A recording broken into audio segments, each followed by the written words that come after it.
Hey guys, what's going on? James here, and we are covering day number 3 of the Tampa Bay Buccaneers mandatory minicamp. Again, we're looking at Greg Almond's Twitter from Fox Sports. Still no Randy Gregory. That is unfortunate. But there were also a few other Bucs that weren't participating in practice, including Tristan Wirfs, Jamel Dean, Christian Izien, Kayvon Merriweather, Ko Keefe, and Tanner Tuula. So a few interesting names to note here, right? Tristan Wirfs not participating. Makes sense. As we've talked about, he is still wanting a new contract. That's nothing new. Hopefully everybody else is okay. From Dean, obviously a starter, Christian Izien, former starter, Kayvon Merriweather, young backup player, Ko Keefe, and Tanner Tuula, young backup players as well. So very interesting thing to make a note of there. Another interesting thing, in my opinion, was asked for names of players who have impressed this spring.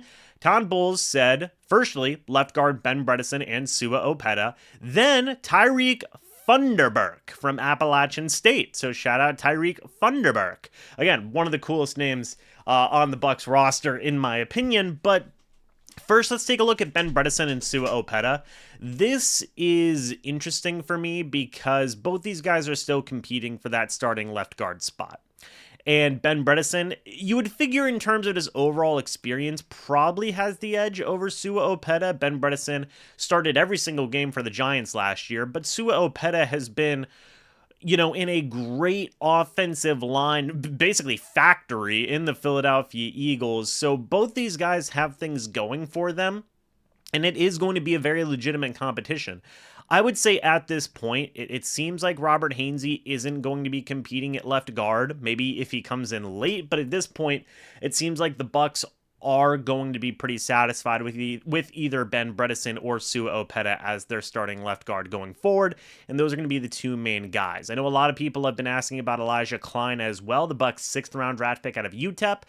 It seems like really it's a two-man race right now. Could that change? Yeah, absolutely. We still haven't even seen training camp yet, but it seems like right now either Ben Bredeson or Sua Opeta would be the favorite to start that left guard spot, and Todd Bowles has been impressed with both of them. So it seems like that's going to be a hotly contested battle continuing into training camp. And then Tyreek Thunderberg, cool name, right? But also, I remember whenever I was talking about the undrafted free agent signings that happened, not only was I mentioning Tyreek Thunderberg, but I noticed a lot of you guys in the comments were excited about him as well, coming in out of Appalachian State. And I'm going to be very curious to see, how he gets along, how he does going into the NFL. You take a look at what he did at Appalachian State. 4 interceptions, 2 touchdowns in his final year of college football. 26 total tackles, 2.5 tackles for loss and a half sack, 1 forced fumble, 8 passes defended. Tyreek Thunderberg put up some stats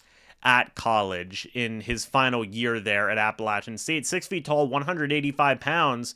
Could he maybe be a backup type of player? Maybe a guy that could maybe play at outside cornerback, maybe something along those lines. I don't know, but right now you've got a bit of, I don't want to say a question mark at the overall depth of the Buccaneers cornerback room, but you have some interesting situations there, in my opinion. Yes, you've got Jamel Dean in there.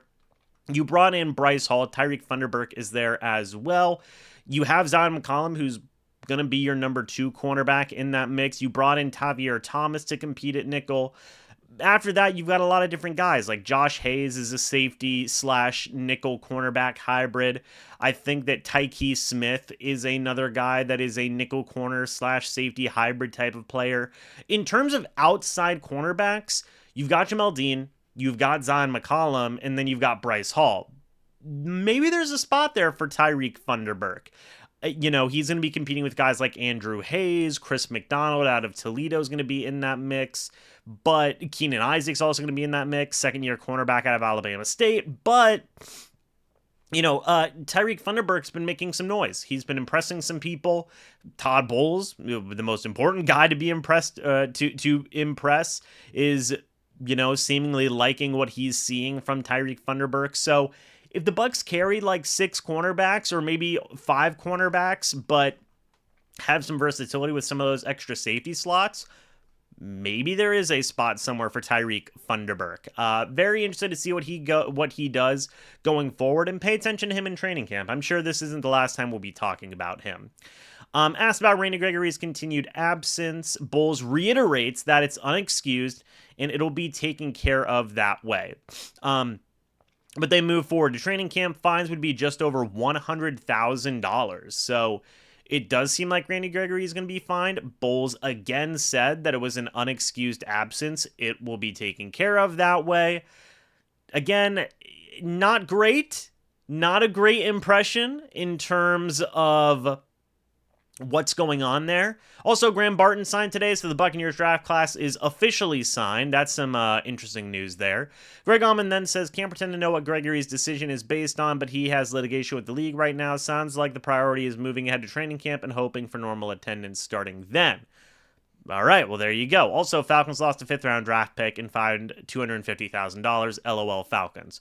Randy Gregory said whenever he signed with the Bucs in April, I've never been one to be a nuisance in the locker room, so I feel good as far as my influence with them. They're young, so they'll be like sponges that absorb stuff. I can learn from them. They can learn from me. I don't know what those guys are learning right now if the man isn't there. So some interesting stuff to take a note of, folks.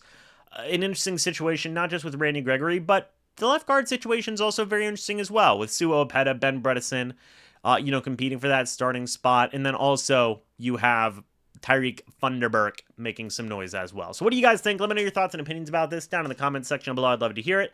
Thank you guys so much for watching this video. Hope y'all enjoyed. As always, guys, I'll see you all in the next video or the next live stream. But until then, and as always, guys, goodbye for now. Go Bucs.